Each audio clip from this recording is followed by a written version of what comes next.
The young heroes. Royally adorable. Special heroes to battle. And we guessed right. It was in fact Tana. Flying through the sky on a Pegasus makes you feel like you're on top of the world. Oh, she's You so got cute. it. Oh, right away with a skill? Her B skill. Wait, what was that? She moves so fast. What? Enables Kanto? Just you wait. Wait, look at her stats. 13 speed, 20 defense, 10 res. What is going on? She has Kanto 1. But still, 1 space movements, that's a lot. Oh. Oh, that also means Innis. I can tell you're excited to be speaking to someone so noble as I. Wow. Or where? I didn't know I needed a mini La Rochelle, but I like this. Rescue Plus! Also, what the heck? These B skills. Everybody gets Kanto. That animation's actually really cool looking. Yep. Oh, wait. That's 2 spaces. Okay, I didn't get to read anything yet, but I'll ah! It's Lyon! I always wanted friends the same age as me. He's so cute. Is he the Demo? I think he's a Demo. He's adorable. I am a prince.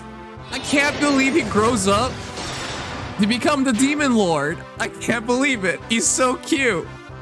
But look at these two. That's adorable. Together, we're unstoppable. Definitely. Wow. Don't strain yourself. This is... Oh, this is a giant block of text. Yeah. Oh, it's Duo Eirika. Dodge. What? No. No, what the heck's dodge? I didn't get to read it yet. Stay close to me. Is this actually just straight up missing? Can we manage? Never doubt it. Repel and spurn were called evasion skills. Well, I guess evasion or dodge as it is the official name now. I don't know. I haven't seen it yet. Calm down. Is it actually... Is it not gonna hit? Oh, no. Ephraim! We can handle this. It's damage reduction. Okay, I get it. I was just like, what? Is it actually gonna just allow them to straight up, like, not get hit? That would be insane. Wow. And yeah, Innis, that's what I figured. Innis would be the free hero, because we did, in fact, see Innis there. And yeah, Leon's the 4-star hero. Okay, chat. Wow. I look forward to the young heroes every year, because not only are they super cute, like, you don't... Well, not in all Fire Emblems, but most Fire Emblem games, you usually don't get to see the main heroes in their child forms. It's just... Look at Tana. She's ultra adorable. It's so cute. Like, a lot of these heroes are so cute. And what's more is that they're so busted. Do you see that movement? What the heck?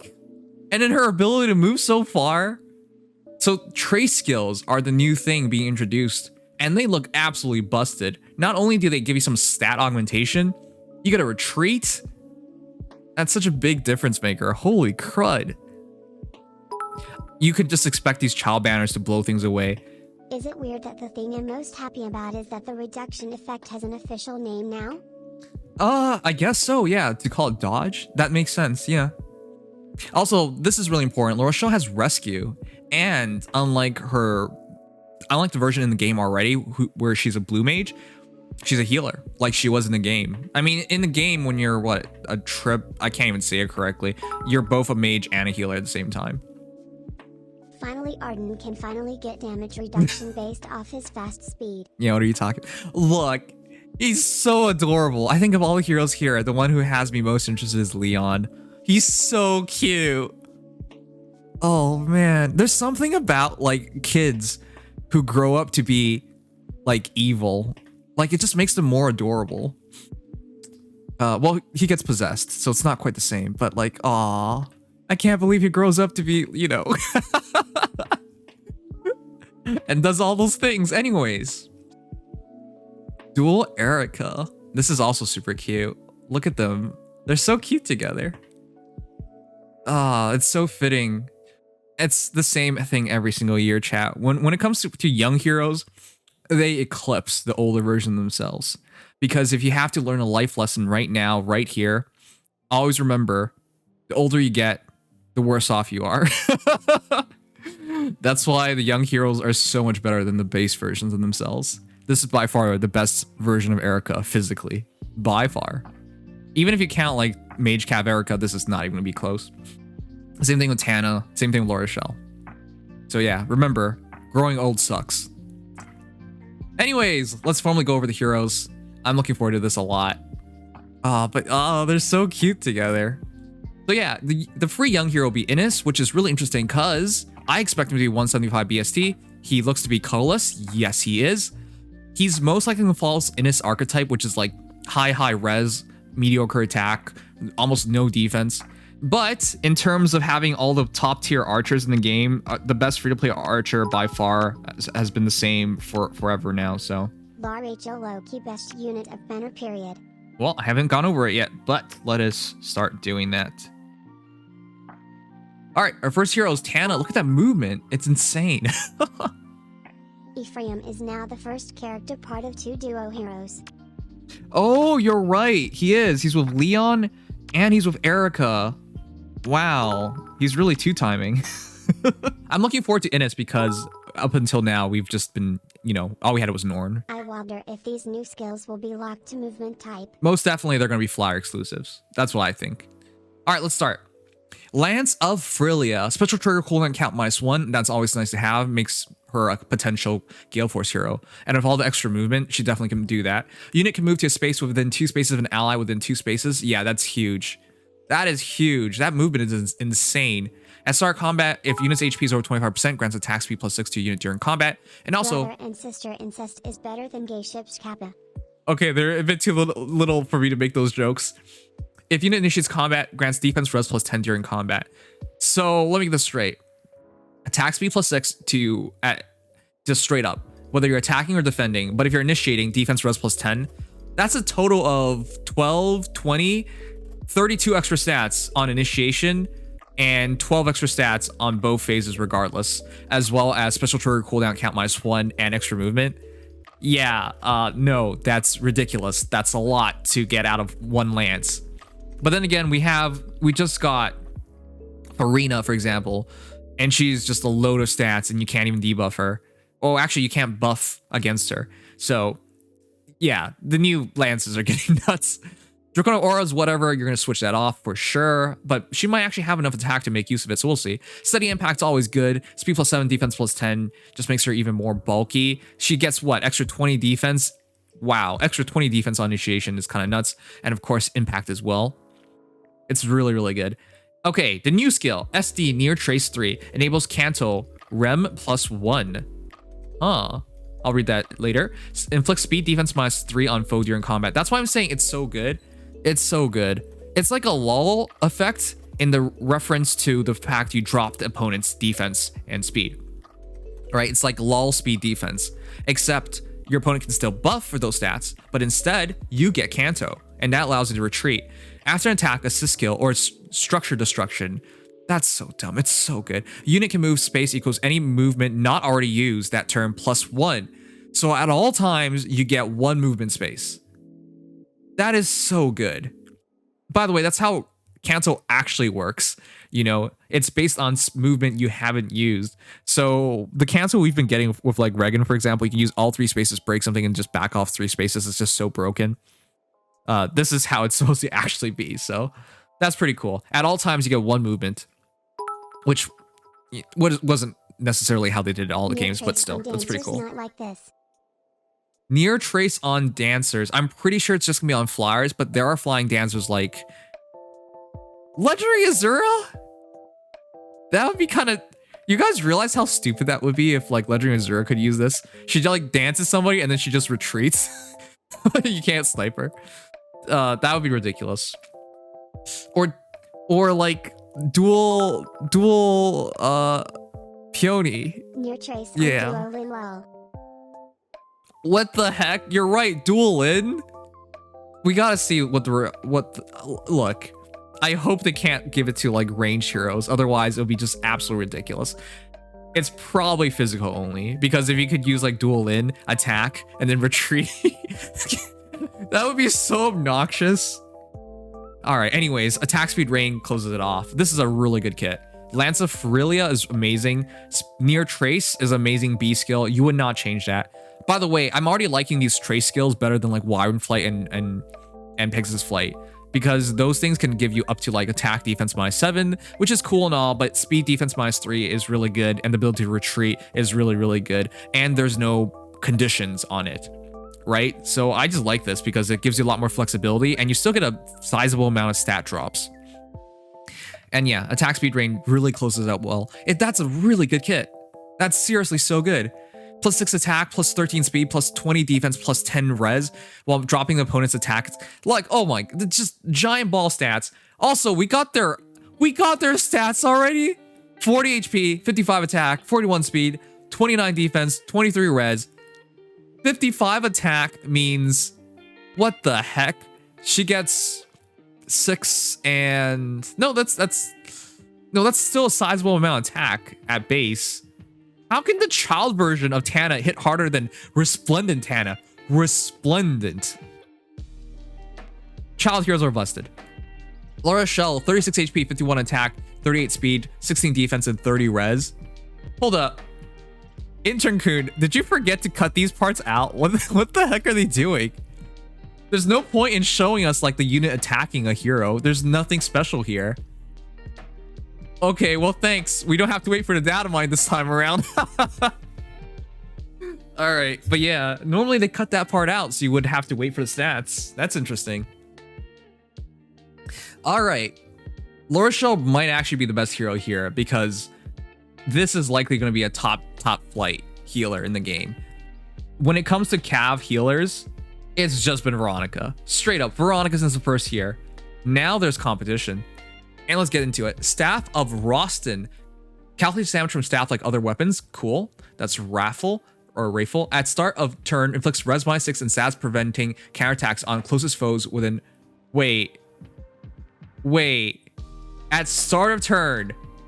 At start of turn. That is so good. Are you kidding me? Just period. Hey, it's my turn. You're debuffed now. Res -6 and stats preventing counterattacks on closest foes within 5 spaces of unit through their next actions. All you glue eaters out there, you brave Hector abusers, you stupid brave Ike users, you're all screwed now. She just has to be on the field. Man. I'm pulling on this banner for her specifically. That is so important.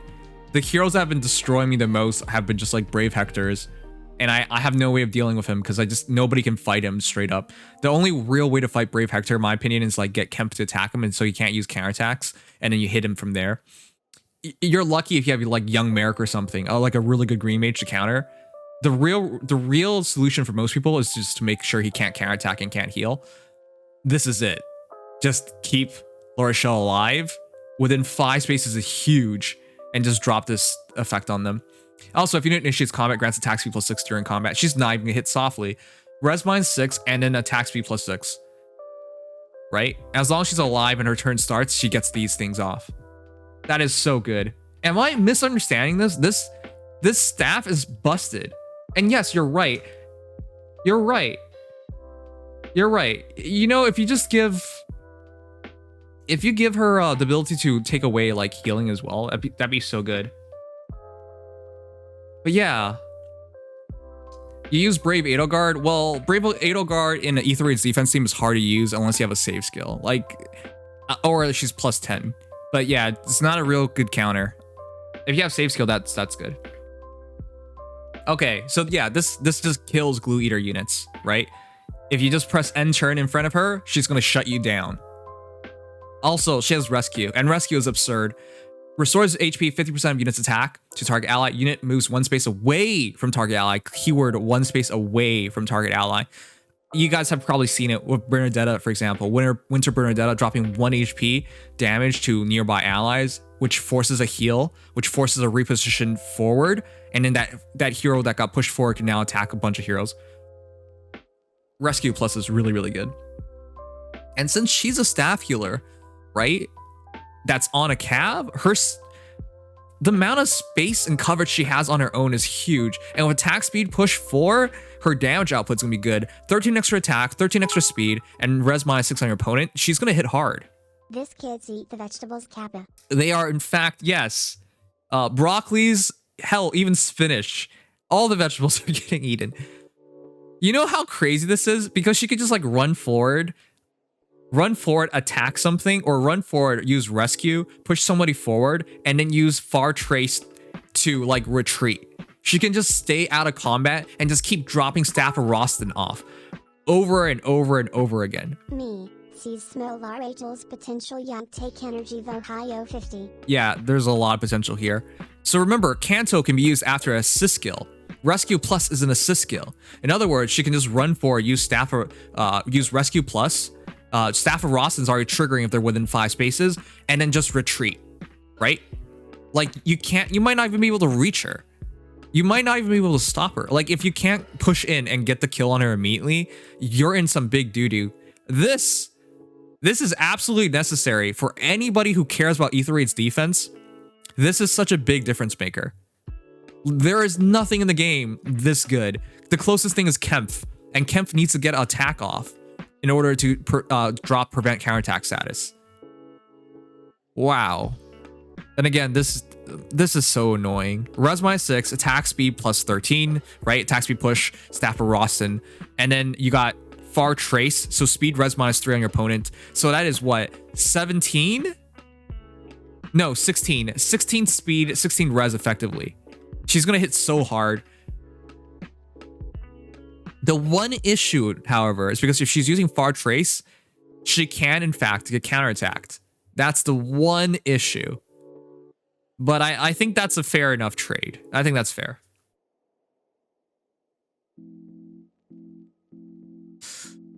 Well, wow. I didn't expect Laura Shell to be so good, but she's absurdly good. I think just by default. Rachel staff? I think the weapon limiters are off names. Also, Winter Altina is still her Achilles heel since yeah, Altina you're has right. no C disrupt. Right, you still have to be, yeah. I must be honest, this banner is only fodder for me except for Lyon. He look adorable. But seriously, I am happy for everyone who liked this banner. I never I'm loving it. GE, so I don't have any special attached with this characters. Really? Okay, so one sec, real quick. As a quick refresher. Now that she has devolved from holy woman to holy child, she can beat people senseless. Yeah, children don't get in trouble for beating people. Okay, so real quick. It's not... I actually don't know that interaction. So it was just brought up that Null C Disrupt allows you to fight through things like Kemp's debuff, which I believe is true. So I'm double checking with you guys right now, because I believe I've seen my Kemp attack Winter Altina. Afterwards, the non-counterattack status does not work on her. She just fights through it because of the Null C Disrupt. So in that way, you're right. This still loses to Winter Altina. Because I'm pretty sure I remember that interaction as well. So yeah, it's not perfect.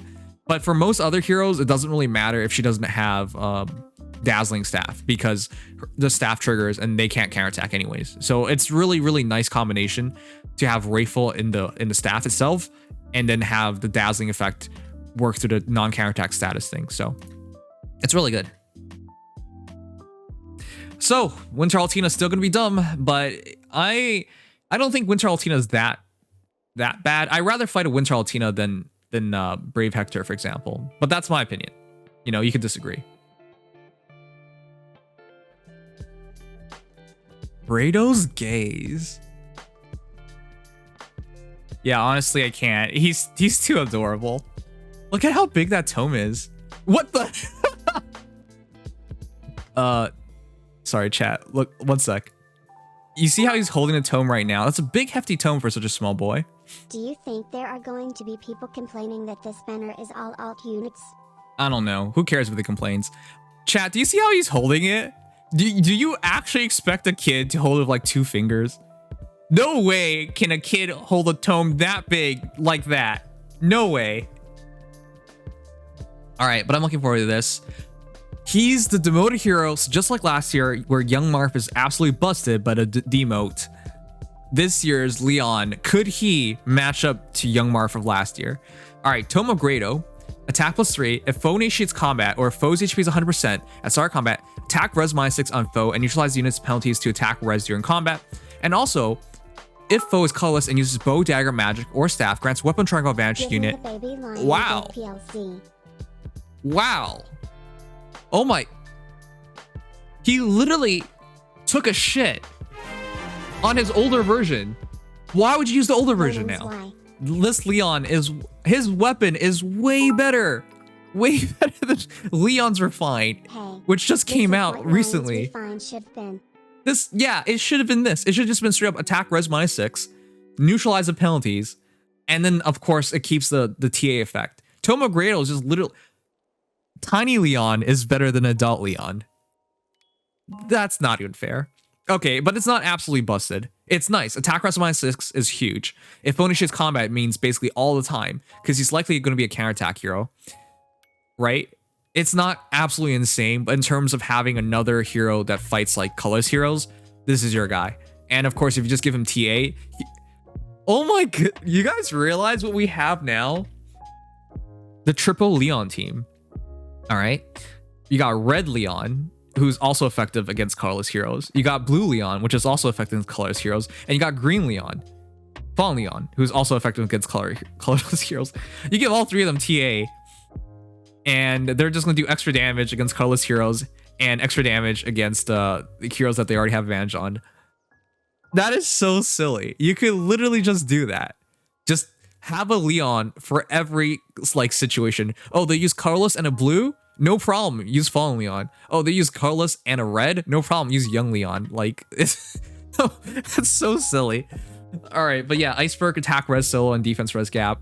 Probably gonna help demote attack res solo, so it's gonna be a 5-star skill. Defense res gap should be 4-star skill, but yeah, that's still pretty nice to have. He's gonna be pretty good. If you need a colorless killer, it's gonna probably be Lyon. Grab a copy. I mean, he's ultra cute. And that's pretty good animation. Can't wait for Brave or Legendary Lion as a colorless home. Oh yeah, you can just do Lyon emblem now too. Oh yeah, if they can do colorless stone, that'd be pretty good. Oh. All we need is colorless Lion low. Yeah, that's all we need now. Anyways, this is ultra cute. Look at these two. That's why I cracked up when I saw this. Last year with Young Marth and stuff, we were like, oh, look how young they are, right? This is Young Marth, right? He looks like a pretty young kiddo. He's obviously a young hero. But how old do you think this Marth looks like? You know? I think he's like, what? 8 years old, 9 years old? Right? Right? Like, he's still a kid. All right, but he's like at least like not a toddler. How old do these two look like? They look like they're like 6 years old. He's 10, right? 12? Okay, maybe I'm just wrong. All right, but he looks like of a decent age. These kids are actually straight up kids. Like everybody else they featured, at least I'm like, maybe they're like 10 years old, like 11 years old, something around there, right? They look absurdly young. We're back to Yu-Gi-Oh! Land. Remember when you drew a card and it's just like the text got smaller and smaller, you know? Yeah. Imagine playing Yu-Gi-Oh! When you're like 70 years old, you just bring out your old deck and you're trying to read things, you need a magnifying glass. Well, here we go again. Blade of Renee. Renee's that's one of the biggest text boxes I ever seen. Can you even see Eirika in the background? I can't see her face. I don't even know if she's attacking anymore. Oh, it's a thief, but you can't even see her face anymore. Like it's just a giant block of text now. Good job, IS. All right, with that said, look, I'm not for kid heroes to this degree, right?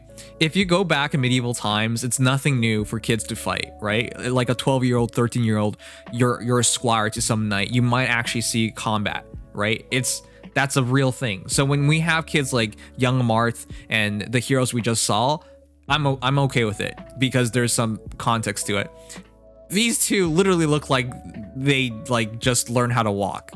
Okay, it's not that bad. You know, toddlers learn how to walk, but you know what I mean. They look way too young. That's my only issue. It's super cute, but that's why I cracked up when I started this hero trailer, because it's just like, I saw the thumbnail and I was just like, that is a bit too young. They're adorable, all right? But yeah, I think these might be the two youngest heroes in the game, straight up. And they're even competing with like Dual Hector holding up like young Lilna, for example. Like that's how young this looks like to me. Anyways, Blade of Renee. A special trigger holding on count -1. If unit initiates combat or is within 2 spaces of an ally, grants attack speed. Attack, speed, defense, res +5 to unit. Nice. 20 extra stats. If you initiate combat or you're within 2 spaces of an ally, basically guaranteed 20 extra stats. Nice. And also, if bonus or penalty is active on unit, deals damage equals 20% of foe's defense. Nice. 20% extra damage. Nice. If unit deals damage to foe during combat, restores HP to 20% equals 20% of foe's defense. Healing too. Nice. That's really dumb. So always guaranteed true damage based on opponent's defense. So remember some of the super defense heroes we're seeing nowadays, like Keaton, who, the new Keaton, right? New Year Keaton, right? You like have a +10 version of him. He's like 50 something defense at base, like straight up at base. And if you give him skills and whatnot, 20% of that instantly real damage. And then 20% of that turns into healing. Deals damage to foe during combat. Is it per shot? I think that's per shot. That's like 20 HP healing guaranteed in that battle. What the heck? Like against the Keaton, for example. That's so much healing. She has to basically she has to fight like mages with like no defense. And even if you have no defense, say you have 20 defense, you're healing like 4 HP still. Which isn't a lot, but that's still a sizable amount. What the heck? That's absurd. And again, +20 also. How many effects is that? If you see one of my heroes with distant foil and join drive SBD, you would know where I get it. Nim smug. Don't fodder her. She's way too good. Way too good. So that's special trigger cooldown count -1. All stats +5. Well, count that's one effect, but all stats +5 is ridiculous. 20% damage based on opponent's defense and 20% based on healing based on foe's defense. That's 4 effects. 4 effects, including +20 to like +20 stats, because it's 5 to all. That's what? These child heroes literally take a poop on their older versions. Now. Also, Zork, welcome back. If I am older or younger looking than Duo Palisest. I think they're younger. Dual Pala at least looks like she's like 10 years old or something. All right. Anyways, penalties, you know what they are. Bonuses, you know what they are. So skip that. Brave Adele is dead. This is basically off to kill armor heroes. Armor heroes get shredded by her. Also, Luna is whatever, but that would help in shredding your opponents. Distant Foil is whatever. I mean, it's good, but honestly, Distant Counter is better in my opinion. Have you ever wondered what it was like to have mini ether on it? Well, here it is. That is literally mini ether, you're right, because ether's 50% of your foe's defense or res down, and then 50% of that turns into healing. So it's literally just mini ether. Wow, you're right. It's like mini ether per shot. What the frig? It's not quite the same because it's like 20% foe's defense, not dropping the defense by 20%. Not quite the same, but it's like in practice, it's going to be very close. That's so dumb. Anyways, Distant Foil is whatever. I'd probably use Distant Counter. Null Follow-Up is always such a good B skill for like ether raid purposes, and Joint Drive Speed is nice. All the brave weapons look like a glorified sliver sword. I'm not sure about brave weapons in particular. This is one of the best weapons in the game, that's for sure. It's so all-purpose. Like, she could, because of the 5 extra attack and 5 extra speed, she's probably a good Gale Forcer as well. So if you use Heavy Blade Gale Force on her, like, she could do so much. All right, dual skill is Dodge. Grants dodge to unit and allies within 3 rows and 3 columns. That's a pretty big space. Once used, dual skill cannot be activated again right away. At start odd number turns, if dual skill has already been used, the unit can use dual skill again. Oh, come on. That's even repeatable? Like, It's just like Pala last year. This is a infinite use skill. So dodge. If unit speed is over foe speed, reduces damage from attacks during combat from AoE specials by percentage equals difference between stats x4 maximum 40%. AK close call, repel, spurn, but without the effect portion, just the damage reduction portion. That is dumb. Why is that dumb? Because she has no follow-up, and now she has damage reduction. And because her weapon already adds 5 attack, 5 speed, 5 defense, 5 res, the 5 speed obviously goes into damage reduction, and the 5 defense and res means there's less damage to be reduced. So she's gonna be a good tank as well. That's crazy. That's crazy. Let's see the stats real quick as well. You know what's crazy? I believe this effect can anyone in FEH. Imagine Yes. this on my legendary card, especially when you already combine this with negating Fang. This is pretty busted and extremely tempting to pull. Yep. I originally wanted to skip this banner since I don't care about I don't think you can skip the banner. For me, the hero that is the biggest hero here is Lord Shell, but let's see it. 40 HP, 52 attack, 43 speed, 30 defense, 28 res. That's totally Eirika's stat line. Banner, all I personally want is a Rachel so I can fodder her to my Halloween Nowie. Zoom everywhere kind of madness. What the heck? She's definitely worth keep. Yeah, look. That dodge skill works on your allies, all allies. And if you can run any special she wants, and on top of that she effectively has evasion in her kit. Yep. She actually has it all. Evasion is eternal. Yep, every other turn she could just use it. You 5 get to damage. dodge, you get to dodge, everyone gets to dodge. It's like Oprah. Yep. Alright, chat. Our new dual hero's pretty nuts. Triple Eirika repel bike pog. Don't do that. That's the thing too, by the way. If you already have a hero that already uses a skill with damage reduction on it, if you just use this, it stacks. So if you have Spurn and you use her dual skill, that's 40% and 40%, which turns out to like 64% damage reduction. Like, do you realize how stupid that is? Like, this hero's absurd. Like, the possibilities. Finally, Speed Arden is viable. And you can just give her Spurn and then she'll just do double damage reduction as well. But I would rather take Null Follow-Up. Null Follow-Up is so important. Anyways, you guys are so excited. I can hardly talk. Makes you wonder if the update probably affected the Blade of Renee. It probably did, because that sword does way too much. Alright, this banner comes out on the 19th. And, of course, Lyon's your 4-star focus hero. It is for a month. Rachel just made dodge recovery way more valuable. Glad I got my Sephrain still. Okay, I'm just gonna put this on mute. You guys, give me a break. Anyways, it's for a month. Let me know, will you be pulling? I think it's pretty obvious. I'm pulling. I like every hero on this banner. Literally every hero. Especially Lyon. He's by far the cutest one. But I like this banner a lot. The biggest difference maker for me is Laura Shell. In terms of Aetherraid's defense, she's going to be so important. Her and Veronica together would be so annoying for a lot of people to deal with, but just her by herself would give me a solution to Brave Hectors that I didn't have before. So I really appreciate this banner. This means enemy teams that just like leave a hero in front of your entire team doesn't quite work out anymore. Like, somebody brought this up earlier, but it only works on the nearest enemy hero within 5 spaces. So in other words, if they put like another hero closer, cool, it doesn't work, right? Like, it targets that hero instead. Great. Who cares? Because you'll just kill that hero instead. Because if they want to put like Brave Hector or whatever in range, they can't, because he just can't counterattack anymore. That's why I think this is so important. That's why I'm gonna go for Laura Shell personally. And if I can pick up like dual Eirika, I'll be ecstatic as well. And obviously going for Lyon would be pretty cute. And Tana's pretty awesome. Like, this entire banner is pretty damn good. But yeah, huge recommend for me. But yeah, let me know if you guys are gonna go for it. I don't think I can skip this. It's a bit too good.